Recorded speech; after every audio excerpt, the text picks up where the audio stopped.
Hello everyone and welcome back to the Business English podcast from Learning English Pro. I'm Jer, your self-to-train teacher, and this is episode 3. And right now we are in the middle of covering lots of different topics relating to interviews. And today we're tackling a question that seems simple but can completely change how a recruiter sees you. Why do you want to work here? Now, this sounds like a polite formality, right? But let me tell you something. As someone who's been in management and in sales and on both sides of the hiring table, this isn't a small question. In fact, it's one of the most strategic questions you'll ever answer. And unfortunately, most people completely waste the opportunity. They freeze up, they try to sound polite, and they say something like, "I really admire your company." Or, "This role matches my experience." Or something like, "I've always wanted to work in this industry." Harmless, sure, but memorable, not really. Personal, not at all. Effective, absolutely not. Now, let's be honest. This question can feel weird, especially if English isn't your first language, because what it's really asking is complicated. It's a little bit emotional, and in a second language, it can be easy to panic. So today, we're going to fully unpack it. You'll learn why employers actually ask this question and how it might be phrased differently. The emotional and professional insight it's designed to reveal. And of course, how to build a confident, structured answer using real English phrases. And to make this even easier, we're going to follow the journey of Alejandra. She's our case study for today. She is a marketing analyst from Colombia, and she's recently moved to Dublin, Ireland, and is applying for mid-level roles in digital strategy and product marketing. She's confident in her experience, but not in her English, especially when she gets to questions like this.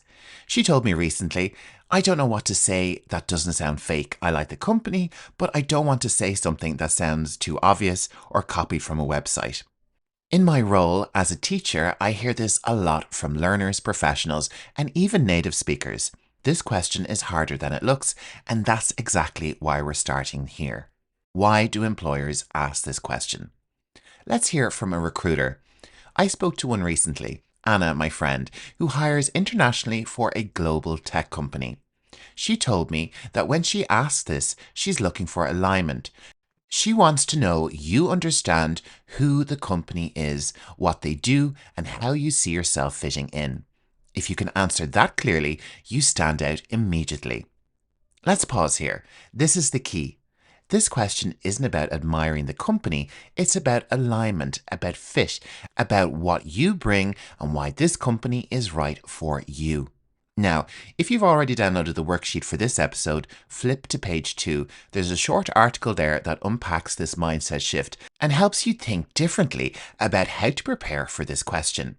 And if you don't have it yet, you can grab it from my YouTube store. It's linked in the video description and it's included in my student membership. That's also linked in the video description.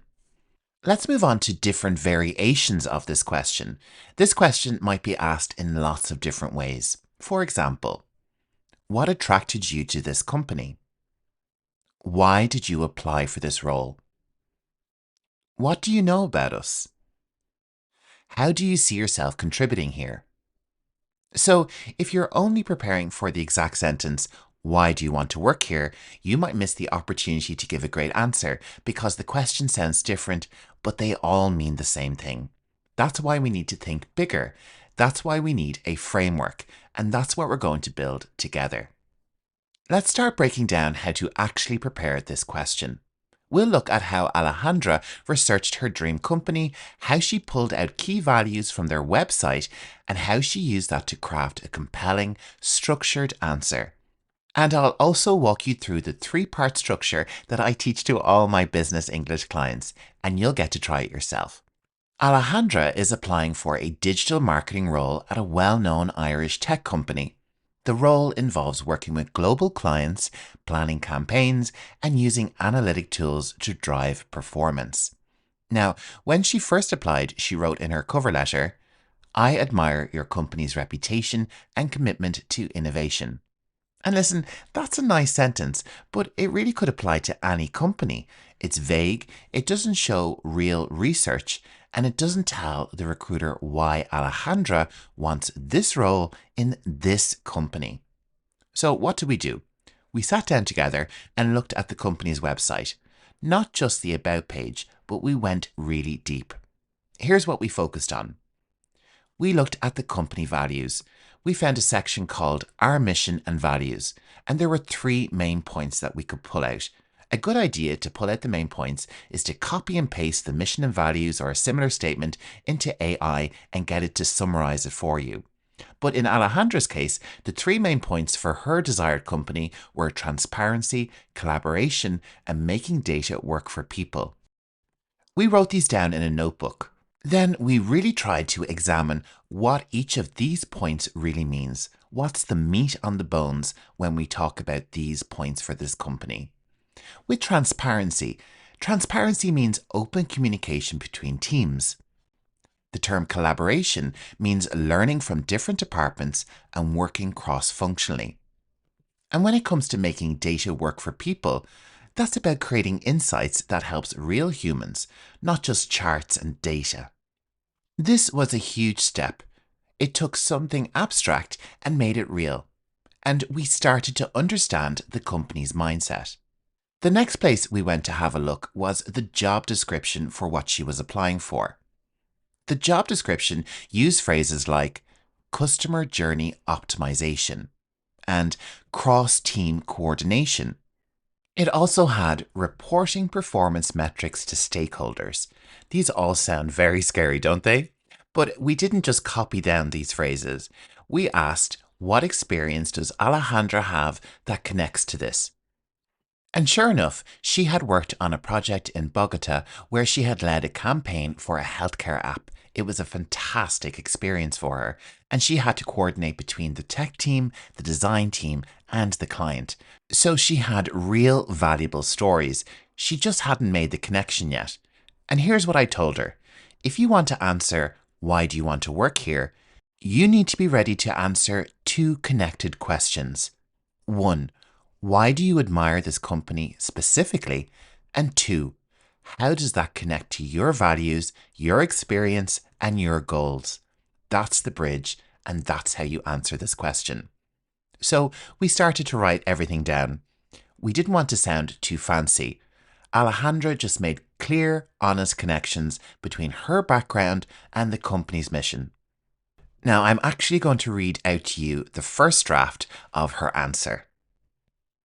I want to work here because your values really connect with how I like to work. I've always believed that data should help people and not just be numbers. In my last job, I worked on a project where we used analytics to understand how patients used a healthcare app. And I loved that the goal wasn't just marketing, but actually helping people manage their health. I also noticed how you emphasize collaboration, and I enjoy working with different departments. In Colombia, I often worked with both tech and design teams, which helped me grow professionally. Now, this isn't perfect English, but it's real, it's structured, and it's effective. And why is that? It's because it's honest, it's based on research, and it shows real alignment between Alejandra and the company. I asked my recruiter friend Anna what she thinks when she hears an answer like Alejandra's. She said when someone brings up something specific about a mission statement or tells a real story that connects with what a company does, it's really powerful. It shows that they care. It shows that they've taken the time to prepare for the interview. And those candidates are always the ones that get remembered.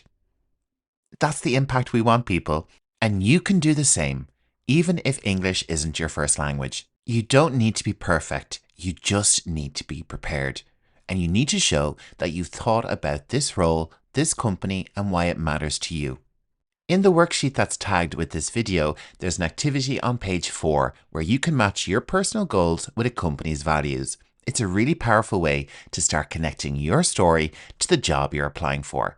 If you haven't picked up your copy yet, you can grab it for just 49 cents from the YouTube store or unlock it with my student membership.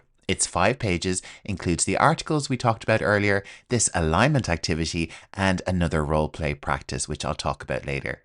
Everything is linked for you in the video description. Next up, we'll break down the 3-part structure you can use to speak clearly and confidently when someone asks, "Why do you want to work here?" Okay, so we've looked at the company website, we've looked at the job description and how we can bring all of that together with our own experience. You've done your research. You've thought about what makes this company meaningful. Now it's time to build your answer. This is where a lot of learners freeze. You might be thinking, how do I actually say this in English? Or what if I sound too robotic? Or what if I forget everything in the moment? Don't worry, it's happened to us all. But we're going to walk through a structure that's easy to remember, sounds natural, and works even if you're nervous. This is the same structure I use with my one-to-one clients, especially when preparing for international interviews. It's clear, simple, and gives you space to show who you are. Here it is. 1. Start with the company. Show you've done your research. 2. Connect with your values. What matters to you? How does this align? 3. Link to your experiences or goals. Show how this company helps you grow, contribute, or move forward. Now, let's go through it step by step. And of course, we'll use Alejandra as our guide. Start with the company. Begin your answer by saying something real and specific about the company. Here's what most people say. I like your company, or you have a good reputation. It's very vague, it's too generic, and you can do better. Instead, you want to say something like this. I've been following your work in health tech, and I admire the way you use data to improve real outcomes for patients. I read your mission statement, and what stood out to me was your focus on collaboration and transparency. That's something I really value. Another example could be, your recent campaign on digital accessibility really impressed me. It showed me that you care about impact, not just numbers. These aren't complicated sentences. They're clear, they're specific, and they're human. Alejandra's version looked like this. I admire how your company focuses on making data useful for people, not just businesses. That really connects with how I like to work. This was a very strong opening, and from a grammar point of view, you're probably using the present simple and present perfect here. I admire, I've been following, I read your mission statement. That's the right tone. It's current, it's thoughtful, and calm. Let's move on to step 2, connecting with your values. Now we go personal. This is where you say, that matters to me because, or that aligns with how I like to work. Let's look at 3 examples. I also believe that good marketing is about solving real problems, not just selling. In my past roles, I've always enjoyed working closely with cross-functional teams. I don't like to stay in silos. I'm passionate about using communication to help people understand complex ideas. That's what drew me to your brand. These examples show that this is where your voice can come through. And don't be afraid to use language like, I believe, I've always felt, or one of my values is. Let's take a listen to how Alejandra continued talking. That really mattered to me because I've always believed that data and communication should make people's lives easier, not more complicated. That's what excites me about working with your team. This sentence shows passion. It also uses present perfect. I've always believed, and this adds depth and emotional weight. Let's move on to step 3, linking to your personal experience or goals. Now it's time to land that plane. You've already said this company matters, these values matter, and now you can say, this is how I see myself here. Let's look at 3 examples. In my last role, I worked with designers and developers to launch a mental health app, and I'd love to bring that same cross-functional energy to your team. I'm excited to grow in an environment that values data and innovation. I think this role fits where I want to take my career. This position lets me use my marketing skills while learning from a company that leads the industry in digital health. Here's the third part of what Alejandra said. I worked on a campaign in Bogota that brought together teams from tech, design, and marketing, and I really enjoyed working that way. I'm looking forward to doing more of that in a global team like yours. And that was a fantastic, great close. It's confident, connected, and forward looking. So, when you put all of these three parts together, you get something really powerful. Let's look at Alejandra's full answer in her own words. I admire how your company focuses on making data useful for people, not just businesses. That really connects with how I like to work. That really mattered to me because I've always believed that data and communication should make people's lives easier, not more complicated. That's what excites me about working with your team. I worked on a campaign in Bogota that brought together teams for tech, design, and marketing, and I really enjoyed working that way. I'm looking forward to doing more of that in a global team like yours. Now, imagine you're a recruiter hearing that. It's clear, it's structured, it's not perfect, but it's genuine. And that's what wins interviews. And now it's your turn. Check out the exercise on page 4 of the guide. So, we've walked through why this question matters, how to prepare, and how to build your answer. But let's be honest for a second. Even with the great structure, you can still mess it up. I've seen it happen. You probably felt it happen yourself at some point. So let's talk about it. Common mistakes to avoid. Mistake number 1 is being too vague, saying something like, I really like your company, your global brand, this role looks interesting. Now I get it, you're nervous, you're trying to be polite, but if your answer could work for any company, it won't land this one. Instead, you need to be specific, use examples, reference their mission, their culture, recent projects, or values. Alejandra went from saying, I like your focus on innovation, to your mission to make data helpful for people, not just profitable, really connects with my own values. One feels vague, the other is personal, real, and powerful. Mistake number 2 is over-flattering or insincere answers. Saying something like, this is my dream company, I've always wanted to work here, or you're the best company in the world. You need to be really careful here. Recruiters are human. They like hearing that you're interested, but not if it feels fake. Instead of saying, I've always dreamed of working at Google, try, I've followed your accessibility campaigns over the last few years, and I've seen how your teams make tech more inclusive. That's the kind of impact I want to be part of. Yes, this answer is a lot more technical and a lot more difficult, but this is the Business English podcast after all. And I want you to really come across as best you can. So it's really important you bring your best game in the interviews, and especially with this question. Show admiration through evidence, not exaggeration.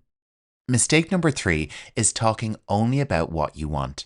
You might say, I want to develop my skills, I'm looking for a job that challenges me, or I want to grow my career. Now that's all fine, but it's only half the answer. Companies also want to hear what you will bring to them. So turn it around. Try, this role allows me to grow, but also to contribute to your team's focus on user-centered design. I'd love to bring my experience in cross-team campaigns to support that. Balance is everything.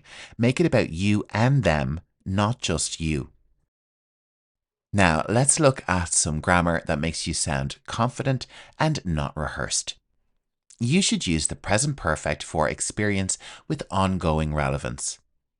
You could say things like, I've always believed, I've followed your work on, I've worked in teams like this before. This creates a sense of history and legacy that's still connected to the now. Use modals for polite confidence. I would love to contribute to. I could see myself thriving in a culture like this. I'd enjoy learning from your team. They're soft but not strong, not too pushy. Use future intent for goal alignment. I'm excited to grow into a role that challenges me in this way. I hope to continue developing in analytics and bring that energy to your projects. This company is exactly where I want to build my next chapter. These phrases show direction, not desperation. Here are also some upgrades you can use in your final draft. Instead of something basic like, I like this company, you can say, your mission to simplify digital health really speaks to my experience and values. Instead of, this role is interesting, say, this position brings together everything I enjoy: strategic thinking, creative collaboration, and real world impact. Instead of, I want to work here because I need experience, say, I'm ready to grow professionally, and this role offers challenges that match my current goals and strengths. Remember, clarity, professional English, but not complexity. I will always push you to use advanced vocabulary, but don't use words you're not comfortable with or don't use in conversation. If it doesn't sound like you, don't say it. Now, it's one thing to build an answer, but you also need to practice it. That's why on page 5 of the worksheet, I've added an AI simulation activity. You can practice your answer using ChatGPT or Gemini, or even better, with a friend or classmate. Here's how it works. Copy the prompt into your AI, then paste in your 3-part answer. The AI will ask follow-ups and you can respond in real time. And when you're ready, use the Conversation AI tool to practice in real time and get the AI to correct you as you go. And if you're in a study group or have a friend preparing to, do a peer role play. One person is the interviewer, one is the candidate. Set a timer, record yourselves and give feedback. The goal is to speak, to listen, and to improve.